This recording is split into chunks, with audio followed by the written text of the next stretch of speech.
And after a week of playing this deck, I think it's finally time for me to make a Flame and Glass Shadow video. Not because I think I'm good enough to make one now or anything, but just because I feel like playing other decks at this point, so gotta get this one done, I guess. This deck is well known for being the best deck in the current meta, and for good reason. It has good late game damage with a ton of OTK lines, and a very solid toolbox of cards to get you to your OTKs. Only problem is this deck is incredibly difficult to play, and even after a week of playing it, I still feel like there's just so much I don't understand about this deck. But I've got a YouTube channel to maintain, so here's Flame and Glass Shadow, I guess. So this is the list we'll be running for today. I just stole it from the tournament winning decks. It's mostly standard. The tournament winning deck ran a copy of the In Ghost Town, which I took out and replaced with a copy of Susie because I kept drawing my Susies. I wanted to have an extra one so that she would stay in the deck. At least one copy would. Also, it helps with getting free evos for Skeleton Raider to get his cost reduced, and on the off chance you play against Haven, you can use Susie's main body to clear Relic Goddess, which is worth noting. So yeah, this is the deck list. It's pretty standard for Flame and Glass. Some pretty strong cards here. Notable ones are Luna for Evil Point Recovery as well as Necromancy. Fury Invasion is super broken with a 1-cost spell that just does 3 damage. You have Gilnalise here to heal. Bellringer to survive in the early game. Retracing the Past, also great healing. And then we have Rulanai, which is the god of bot clear. This card alone answers this card alone answers the board up to like turn 6 or 7. It's a ridiculous card. And yeah, the goal is just to use Carnonos's fanfare effect to reanimate 10. Most of the time you're reanimating Flame and Glass, hence the name of the deck, but depending on situations, you can also just reanimate Skeleton Raider. So yeah, this is how the deck looks like. Let's jump into the games. Today we start off with a mirror match against Shadow, and we are going second. The mirror match is gonna be very interesting because it's very skill reliant and of course a bit draw reliant, but this deck has a ton of card draw, so you have to know what to do, I guess. So I keep Rulanai. I like keeping Rulanai in the mirror. I like keeping Rulanai in the mirror to answer their Rulanai. And then for the rest of the cards, we just look for stuff like Luna, or like card draw like Angel's Blessing. The Bellringer Angel is also pretty decent. Honestly, I'm not 100% on the mulligan for this deck. But yeah, in this case we just kept Rulanai, and there's the Luna. We have no early play, so we just pass here. Opponent drops the Luna's doll, so they are just gonna draw into their deck. Got Bellringer Angel, we can just play that and trade it in for a draw when my opponent clears it for me. My opponent does have Rulanai, so they will be able to clear my Bellringer Angel, which is fine. We can just play our own Rulanai to answer that. Just keep the Rulanai from going face. Protecting your health is quite important in the mirror, as you'll see later on in this game. And there's Call of the Great Arm, which my opponent will bury Rulanai. A bit of a bold move since, well, no, it's fine. And that was second Rulanai, so they do have one Rulanai spell in hand. We can keep that in mind. We pick up Raider here. So for our turn, we just want to draw with Angel's Blessing. We play another copy of Angel's Blessing here. We do mill a card, but my logic is that I sort of need to draw better cards than this anyway, so... And it's difficult to know if I'll be able to find a chance to play Angel's Blessing later on. Plus, I don't really have that much to do this turn anyway, so we go ahead and just mill one card. Thankfully, not Carnonos. Basically, the only card we don't want to mill at this point is Carnonos. And then we toss our second Rulanai because you really don't need the second Rulanai. One Rulanai is more than good enough. And you can notice here, instead of going for Rulanai, I do go for Nomadic Conductor here, and the reason for that is that generally in the mirror, in my experience, you want to keep your Rulanai weaker than theirs, so you should have less Rulanai destroyed than them. And by doing this, you can make sure that whenever you can use your Rulanai to answer their Rulanai but not leave Rulanai on board. Because as you will see, Rulanai here is a bunch of 1 health followers that can be food for Skeleton Raider. We do see Skeleton Raider in our hand here, so we're definitely looking to use Skeleton Raider to finish them this game. So we go ahead and just answer the more threatening Rulanai here. And then other than that, we leave 0 attack followers on board. This deck has a lot of 0 attack followers, which makes it great for bot locking. We go ahead and leave 0 cost followers, and then our goal is just to spend shadows on necromancy. Currently we have Spirit Invasion, and then we can get Luna out of Call of the Great Arm, so we are already guaranteed our 20, so that's good for us. So there's their Rulanai. They will play another Scream Diffusion, which is fine. I guess they're just trading it in for something. Take a bunch of damage here, we don't really care, we have Gilnelis in hand. We have to make sure this one important part of keeping yourself healthy in the mirror is so that you can pull off board locks like this when you can see a way to win. So here we can just toss our Flame and Glass so that we can reanimate it later if Karina knows. And then we just get some healing out with the Gilnelis here. We can also use Luna and Retracing the Past to get more healing on board. And we pick up Spirit Invasion. So currently we are at 15, we will invoke Susie next turn. So what we're looking at next turn is Spirit Invasion plus Flame and Glass out of Keranos plus some Skeleton Raider thing to hopefully win the game. Currently we are a bit lacking in shadows though, but we do have Krampus in hand as well, so that shouldn't be a problem. My opponent does just go for Rulanai and they go for Retracing the Past into Scream Diffusion as well. And they will evolve base, I guess, because they've realized that what I'm trying to do to them.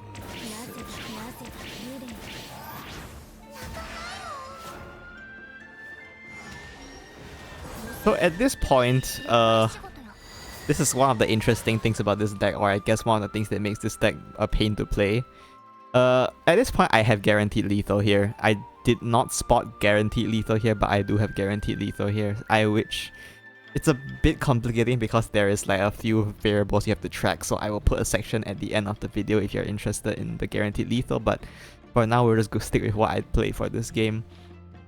In this case, I didn't see guaranteed lethal, but what I was thinking was that all I had to do was lock them one more turn, right? If you count the number of damage they have on board, they have 12 damage on board, which means I survived this turn. Now, of course, if they had Krampus in hand, they would be able to kill me, but they probably don't have Krampus since they have their floating PP. If they had Krampus, they probably would have played it by now to get rid of like Luna or something to make board space for themselves. So they likely don't have Krampus. And they likely don't have a spell either, because if they had the spell, same thing, they would have played it here. So if they don't have a spell, even if they top deck Krampus next turn, they will be at 8 PP, so they won't be able to accelerate it. So I can actually just lock them for one more turn and look for lethal the turn after. Like, I can just like tide myself over with Spirit Invasion or something this turn and then just look for lethal next turn. But yeah, go ahead and use Krampus here. And then Krampus draws Call of the Great Arm, which now gives me lethal because it gives me a way to generate enough shadows to play 2 Spirit Invasions. So now I noticed that I do have lethal this turn, so we go ahead and play Spirit Invasion. And we'll use Call of the Great Arm here, which will generate 2 shadows for us, which lets us play another Spirit Invasion. And then we can use Kernunos.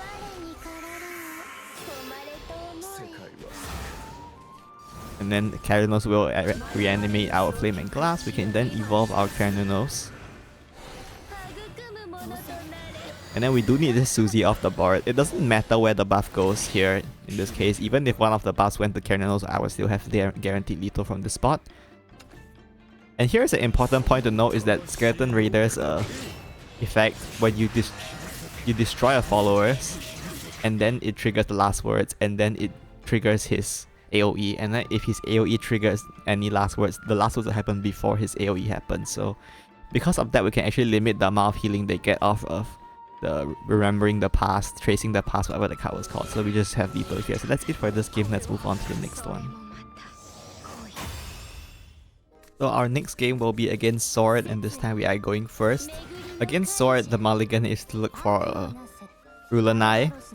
If you open Rulanai or you open a solid early game, you might consider keeping Skeleton Raider, but since this is not really an early game hand, we just toss everything to look for Rulanai. Skeleton Raider is like notably good against Sword, so you can consider keeping it depending on the case situation, but here we just look for Rulanai. And this Bumpkin Recruit, that is fine.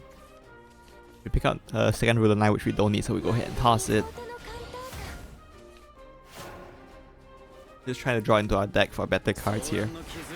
Let's Blade Ride's Lieutenant. And then we have Ruler Knight here, so we're just gonna go ahead and use Ruler Knight to clear it. No reason to get greedy if you're going phase here, just answer their board, reduce early game damage.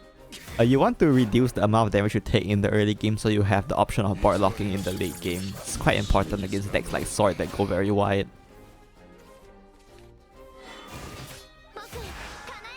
We go ahead and trade off Nomad to make sure we have Shadows so that we can play a Ruler Knight spell. And then we just drop Ruler Knight here. The reason why we drop Ruler Knight here, to explain, I guess, is so that Leah will pop it for us. Because they'll probably play something like Cat Emerald next turn, so we want to be able to go wide with our Ruler Knight. So we go ahead and just throw a bunch of Ruler Knights on board for Leah to kill. And there is the Cat Emerald as we expected. And they do have Adherent of Hollowness as well, so this is going to be an evil variant.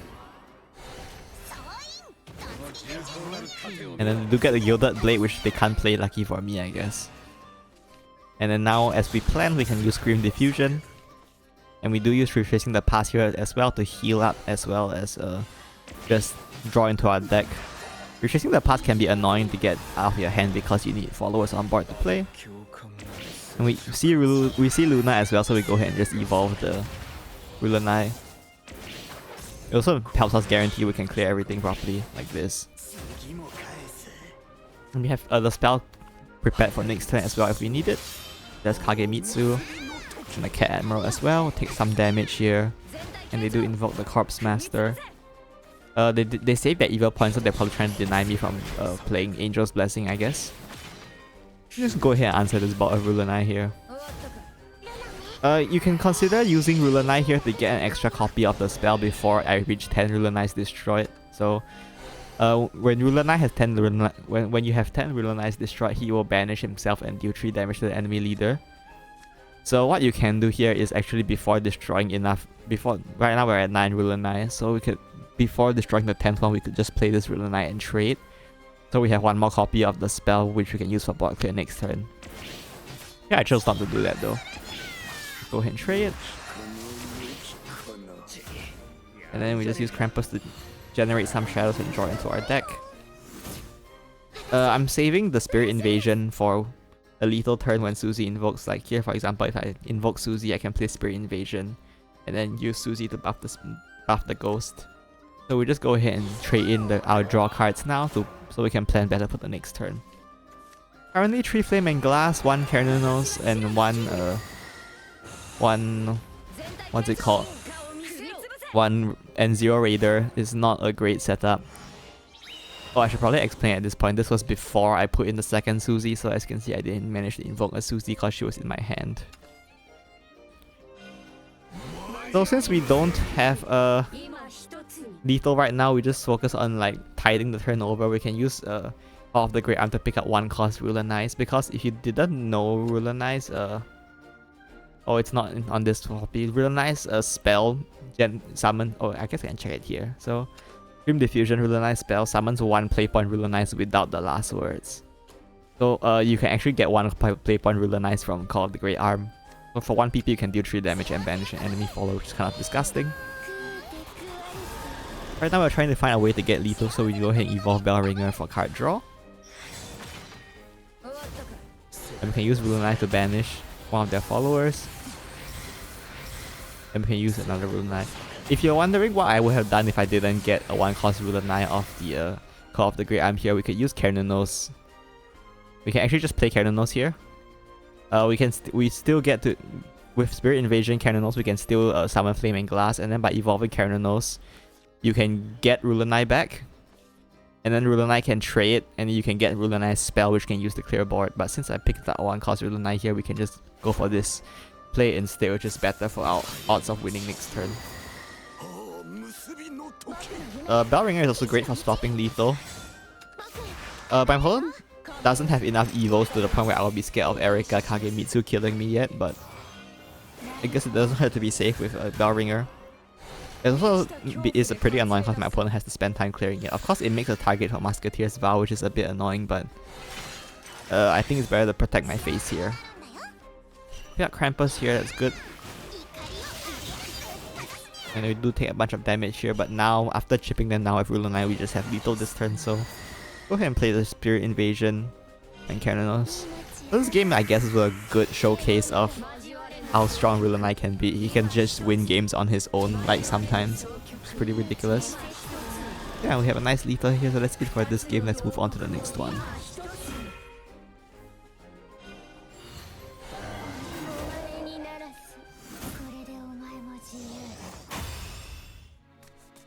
Our last game we have here will be against Haven, and we are going first this time. So against Haven, it could be a heal or it could be ward. I feel like heal should be more common, but I also feel like ward is the more common one. So yeah, we'll just look for Rulanai and as well as some early game cards like Luna, cards that can do necromancy, cards that can generate. It's Empyrean Unicorn, so we do now know that this is going to be ward. We go ahead and drop the Guilnalese here. We want to drop Guilnalese here because we want to be able to clear their followers, because if we let them get too wide, they can evolve Karmia for free, which is not what we want to do. And out comes the Meijiro McQueen, or a Pegasus Knight if you didn't play in the collab. For this card, it's important to remember that once you see this card come down, especially if your opponent's going second, you need to plan for this card, because this card can be annoying to clear if you don't plan for it. We go ahead and use Rulanai here, but we don't trade here. We go for a trade of Guilnalese instead to keep our board wide so that we have more options for board clear this turn, to make sure that we can deny Karmia. And so we go ahead and use Retracing the Past to draw, pick out Luna, and we use Spirit Invasion to clear the Bell Ringer. So we can get some damage going face, and we also have enough shadows so we can play Steel Hopes for draw. As you can see, our hand is a bit lacking in card draw right now, so we go ahead and spend the Spirit Invasion for the shadow. And there's the Meijiro McQueen Evo, which is what we were preparing for. And Karmia as well, who is not going to free Evo because we spend time clearing their board. And they do clear our stuff, but it is fine. So we go ahead and use Scream Diffusion to clear a follower here. And then here we can use Luna. We don't get a Necromancy effect, but at this point we don't care. The main goal of playing Luna here is for her spell, because it destroys 5 cost or lower followers, which include the Pegasus. So we managed to answer that Pegasus, which is a very good step in the right direction. We do leave Bellringer alive to hit us in the face here, but it's sort of a trade-off we have to take. We have Rulanai to stabilize in the next turn anyway, so we're not that worried. And they do have Shiro here, so their hand must be pretty bad if they're playing Shiro for 5 right now. It's, I guess, fortunate for us. We have a turn to recover with Rulanai here. We don't want to waste the 4 attacks, so we go ahead and trade into Shiro first.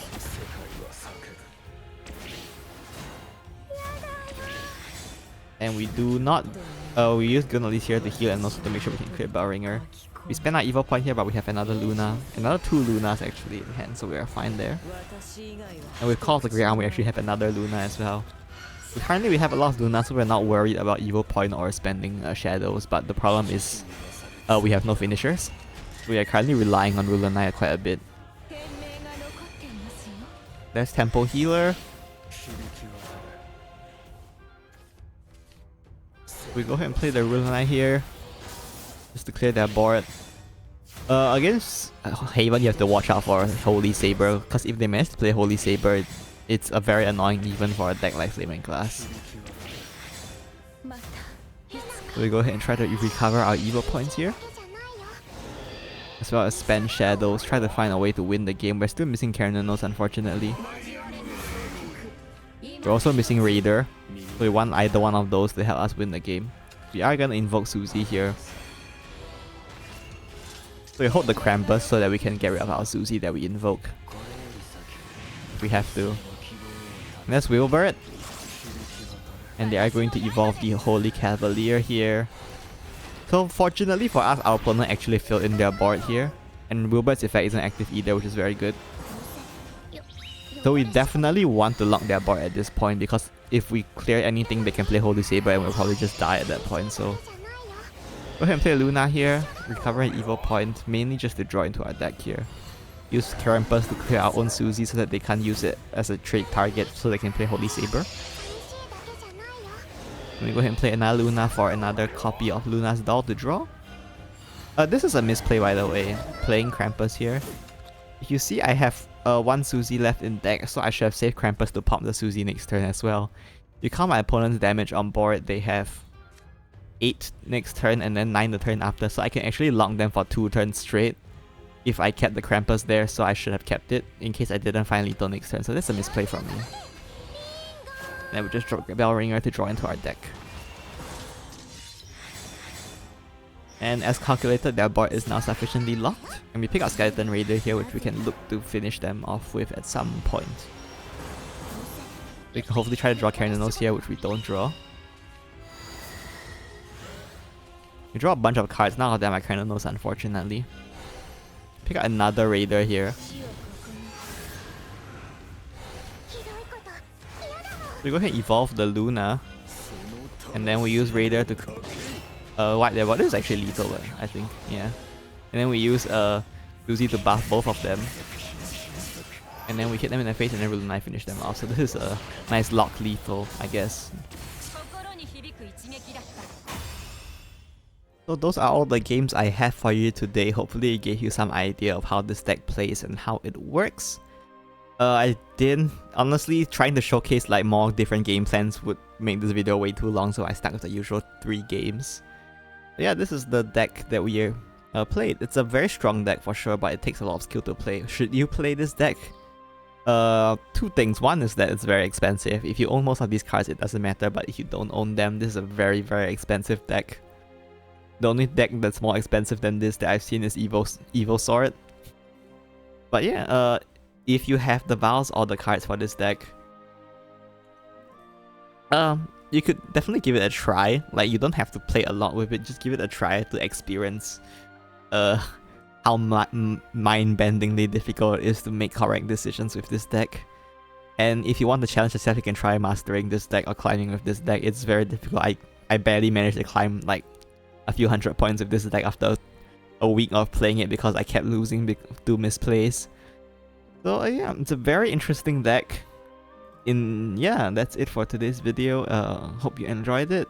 If you want to see the guaranteed lethal from Flaming Glass, the mirror, you can stick around for a bit, but if not, then I guess that's it for today. See you next time. Bye bye. Okay, so this is gonna seem very stupid, but it's a little bit complicated to track this lethal, and there are a few things we have to track.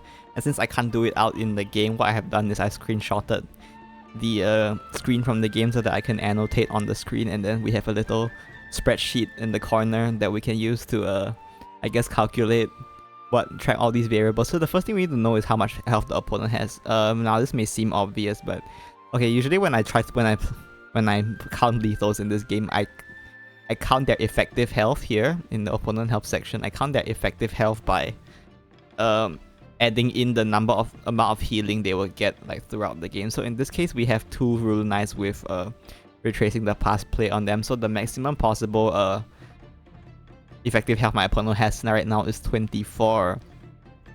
So here I feel so far we've done 0 damage. We have 5 shadows right now, as you can see. We've spent 15 shadows. This is just from the game. Raider costs 5, and we have 7 play points right now. So these are the important things to remember, I think, and we should be able to get to our lethal with these numbers. So let's get started, I guess. So the first thing we do is take this 1-cost Ruler Knight, we play it, and then we use this Ruler Knight and we trade into one of these Ruler Knights. And this will get rid of the last words as well as give us 1 shadow, which is what we're going for. So after we do this, we will be down to 6 play points. So let's update that. We will be at 6 shadows. And my opponent's effective health is now down to 22 because they lost 1 proc of the last words. So next we need to... oh, actually, so I guess we should write it down here like this. So we have... this Ruler Knight is gone, and so is this Ruler Knight. Alright. So this is gonna be terribly messy, but... so now we have 6 shadows, we can actually play Spirit Invasion. So this will have a Spirit Invasion on board now, like maybe here. This is terrible. So that will cost 6 shadows. So let's update again. We have we have 1 shadow now because playing the spell will give us the shadow back. And we spent 21 shadows, which means we can just ignore this column from now on because we're only tracking it for Caranos. Raider will cost 4 and we'll be down to 5 play points.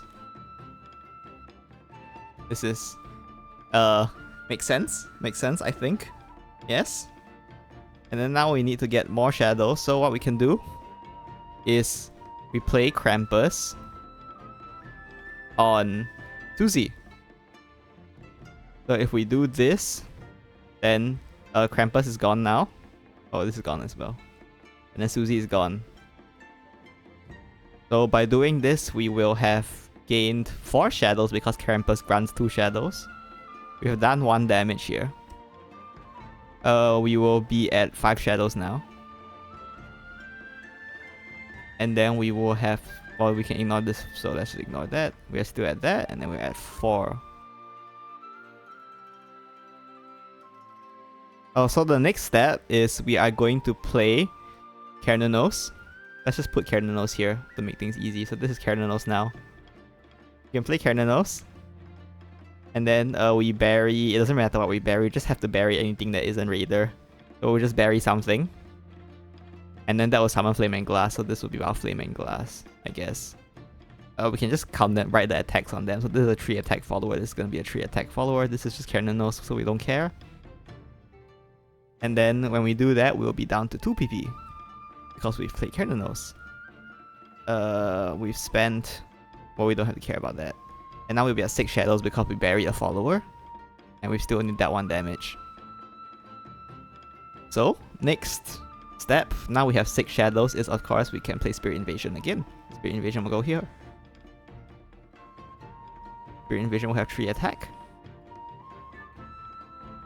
And then we can write that down, I guess. So, hold on, did I mess up anything by doing that? Okay, I didn't. So, we played another Spirit Invasion, now we're back to 1 shadow. Raider will cost 3 because Spirit Invasion summons the Evolved Ghost, and we have 1 play point left. And the next step is, of course, to go ahead and... Hold on, where's the thing? Next step, we use our Evo point here, we evolve the Carnanos. So we can evolve the Carnanos. Hold on, this is getting very messy, but trust me on this one. So evolve Carnanos, which will summon Susie as well. So we can summon a Susie. This is gonna be a Susie, so I just write S, I guess. And then this will give us... Well, we still have the same amount of shadows, but Raider will now cost 1 because we have Susie on board. Then we just trade Susie into this, Ruler Eye. Well, let me just erase the Susie here. There we go, now Susie is gone. Then we can trade the Susie into this Ruler Eye, so this Ruler Eye will be gone. We don't have shadows, so Susie won't do anything, but she will trade, I guess. I guess we can count that we have 2 shadows now, although the shadow count doesn't really matter now. And with 1 play point, we can now play Raider. We can play Raider here. Raider, it has 4 attack. And then, importantly, for Raider, we have to target this Villainai here. And what this does is that it causes them to get the healing first, so we can guarantee stopping this at 1 healing. So because of that, our opponent has an effective health of 1 now. And then, I mean 21, sorry. And then we can count the amount of damage we've dealt. So we've killed 3, and then these 2 will die as well, which makes a total of 3 damage off Raider. So let's put that in. So now that puts us at 4 damage. Next, we can add in our 2 ghosts for 6 damage. Oops, sorry. We can do the math now. So we have a ghost on the field. We have another ghost. We have skeleton. We have the Flame and Glass, and we have Skeleton Raider. And we have 21 damage, so this is going to be exact guaranteed lethal. Now, of course, there's no way I would have spotted this in a real game. If you managed to spot this while watching the video, I'm gonna be impressed. But yeah, that will be our lethal for this thing. Hopefully you managed to follow along with that, because that was pretty messy and terrible. But yeah, that's it for today, I guess. Bye bye.